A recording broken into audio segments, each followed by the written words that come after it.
Hai, nama gue Gilang.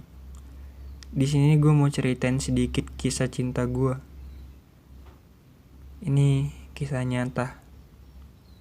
Dibilang sih, ya memilukan. Gue cuman mau ngungkapin perasaan gue di sini aja kok. Biar agak lega dikit lah. Oke, gue mulai ya. Tapi, tunggu dulu. Gue tarik nafas dulu. Soalnya gue serasa gak sanggup buat ceritainnya.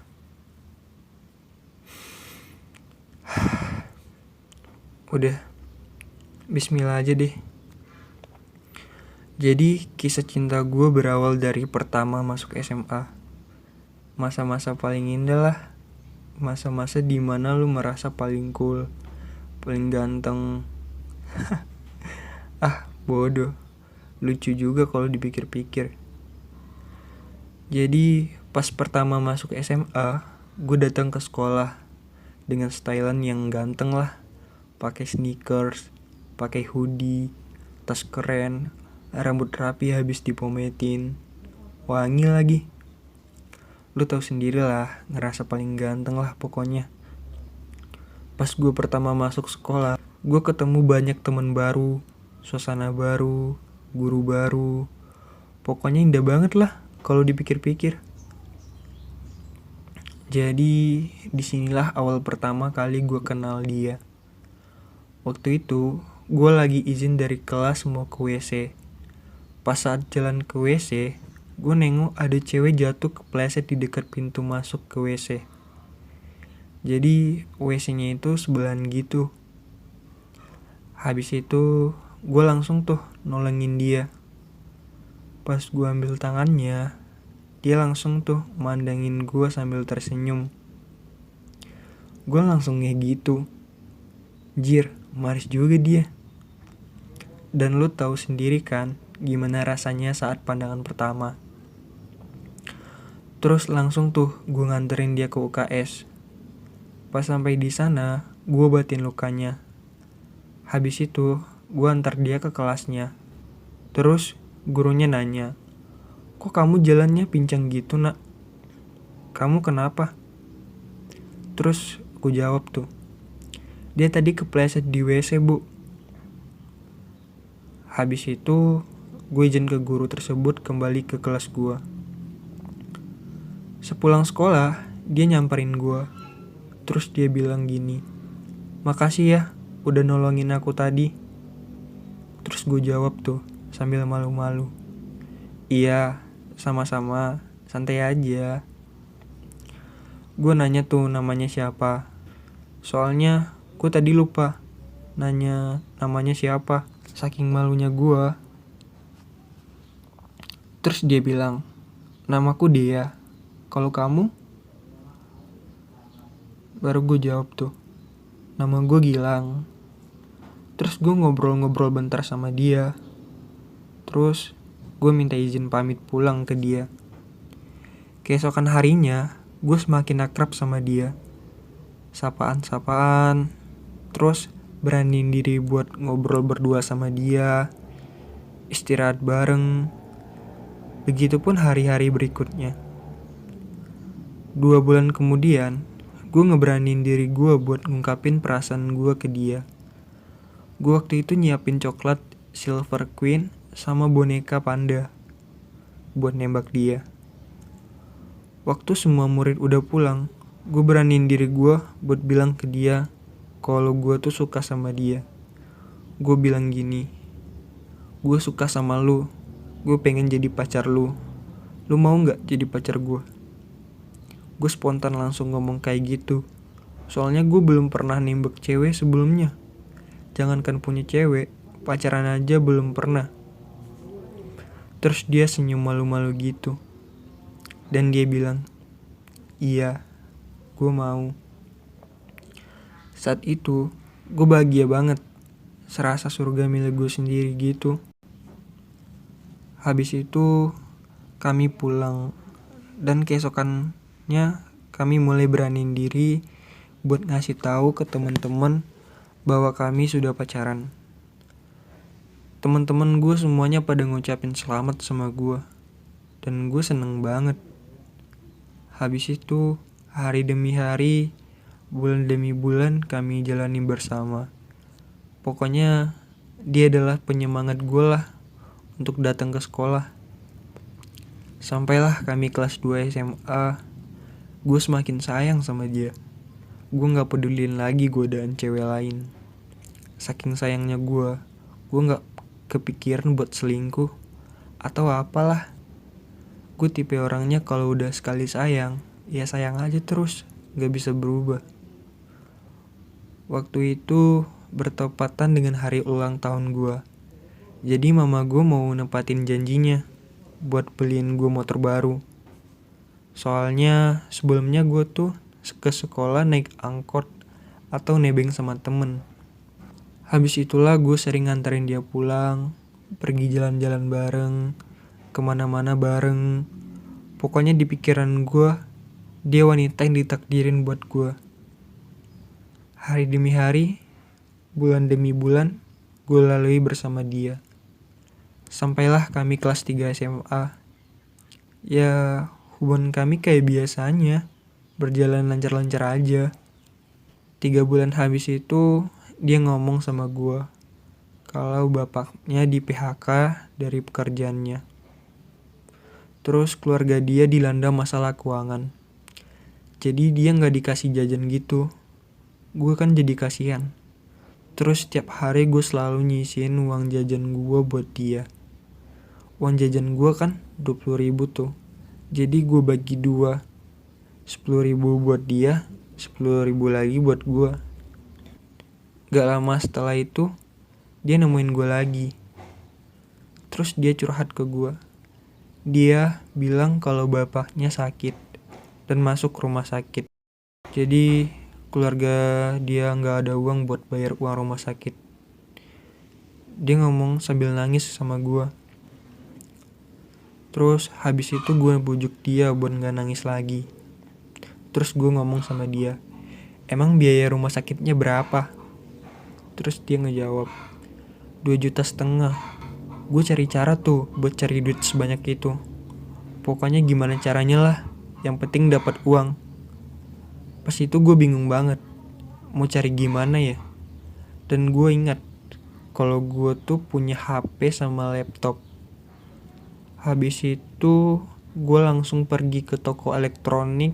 Terus gue jual laptop sama HP gue tanpa sepengetahuan orang tua gue. Dapatlah uangnya 3,5 juta. Gue kasih ke dia semuanya. 2,5 juta buat berobat ayahnya dan 1 juta lagi buat jajan dia. Terus dia nangis dan bilang makasih sama gue. Terus gue bilang ke dia, kalau aku ikhlas nolongin kamu kok. Pasangan kan harus berkorban buat orang yang dia sayang. Habis itu gue minta izin pulang sama dia. Pas waktu itu hujan, deras banget. Gue gak mau basah kuyup tuh. Terus gue gas motor gue biar cepet sampai rumah. Pandangan gue udah gak jelas tuh, soalnya air hujan ngehalangin pandangan gue. Dan gue gak nyangka kalau di depan gue ada orang lagi nyebrang jalan. Tanpa panjang pikir, gue langsung banting setir motor gue ke kiri. Dan gue nabrak pagar rumah orang. Saat itu, gue gak sadarkan diri. Gue pingsan, dan gue sadarnya pas gue udah di rumah sakit. Dan saat itu, kaki gue patah, badan gue dipenuhi luka, kepala gue sobek, dan gue ngerasa hari itu adalah hari yang paling sial banget bagi gue. Lalu, besoknya orang tua gue ke sekolah untuk buat izin gak hadir karena kecelakaan.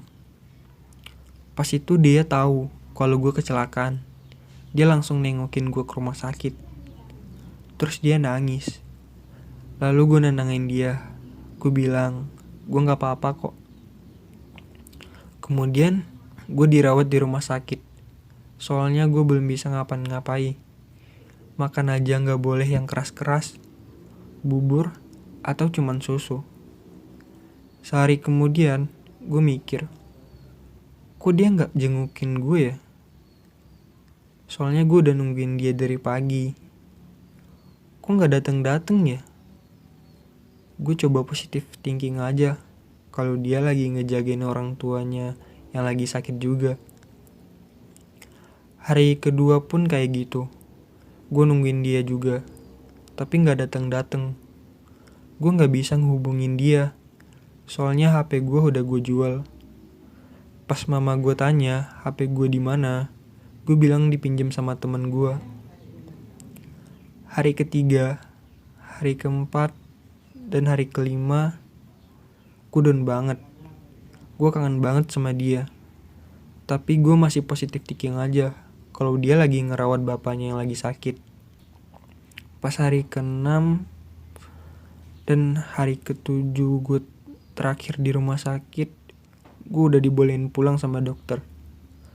Walaupun pakai kursi roda, ya gue mikir gak apa-apa lah. Yang penting bisa ketemu dia. Gue semangat banget pulang tuh. Gue mikir kalau gue pulang, gue bisa nyuruh teman-teman cowok gue jemput dia, terus ajak ke rumah gue.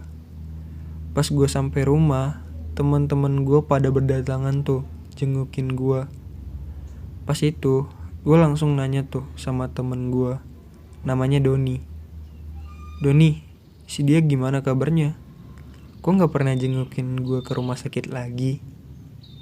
Si Doni pucat tuh wajahnya. Dia gak mau jawab. Terus gue tanya lagi, lu kok diem Don? Si dia kemana? Kok gak pernah jengukin gue lagi? Lalu Doni masih diem tuh. Terus Doni ngajak temen gue semuanya buat keluar rumah. Terus gue tanya, kalian mau kemana? Terus mereka jawab, mereka ada yang mau dibicarain dulu bentar di luar. Dan gue tunggu tuh sekitar 5 menit. Kemudian Doni dan teman-teman gue yang lain masuk lagi ke kamar gue. Disinilah semua kenyataan terungkap. Doni bilang ke gue kalau dia selingkuh sama teman akrab gue sendiri. Namanya Aldi. Gue kaget. Dan gue bilang ke Doni, bercandaan lu gak lucu Don. Serius, dia kemana? Lalu Doni jawab, gue serius Lang. Waktu itu gue gak bisa berkata-kata. Air mata gue mengalir sendirinya. Gue tipe cowok yang gak cengeng. Tapi entah kenapa gue denger Doni ngomong gitu, gue langsung nangis. Dan lebih sakitnya lagi, Doni bilang kalau si dia ternyata bohong kalau orang tuanya masuk rumah sakit. Uang yang gue kasih itu dikasih dia buat Aldi untuk perbaiki motornya. Saat itu gue tambah nangis. Gue ngerasa gue hancur banget.